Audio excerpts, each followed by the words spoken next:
올해 국세 수입이 당초 정부 예상보다 60조 원 가까이 부족할 것이란 전망이 나왔습니다. 역대 최대 수준의 세수 부족인데요.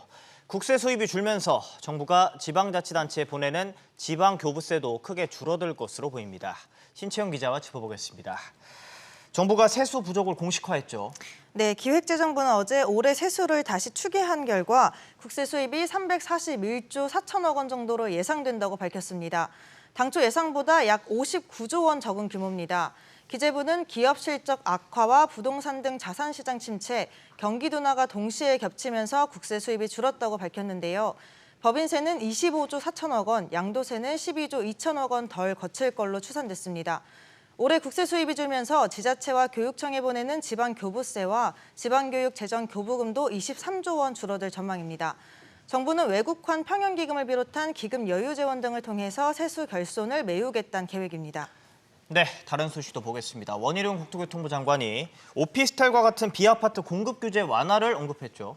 네, 원 장관은 어제 비아파트 공급이 상대적으로 떨어진 것을 활성화할 필요가 있다면서 공급 규제를 완화하는 방안이 대책에 담길 거라고 밝혔습니다.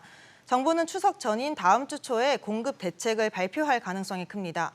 비아파트 공급 활성화의 핵심은 건축, 금융 규제 등 완화의 사업성을 높여주는 겁니다. 업계에선 현재 전용 120제곱미터까지만 허용되는 오피스텔 바닥 난방 규제를 추가 완화하는 방안 등을 예상하고 있습니다.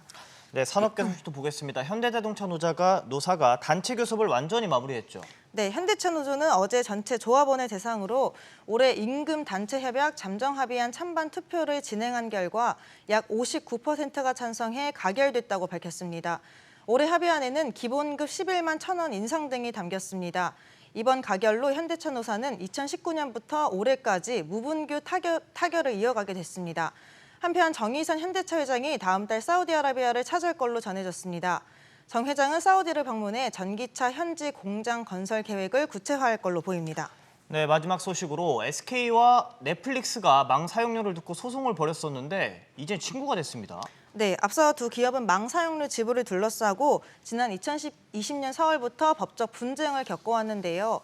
두 기업은 공방을 끝내고 협력하기로 했습니다. 3년 넘게 공방이 이어지면서 피로감이 커졌고 장기간 소송에 대응하며 회사 역량을 소모하는 것에 부담을 느껴 협력에 나섰다는 해석이 나옵니다. 이번 제휴로 SK 브로드밴드는 내년 상반기부터 넷플릭스 결합 요금제를 출시할 예정입니다. 네, 잘 들었습니다.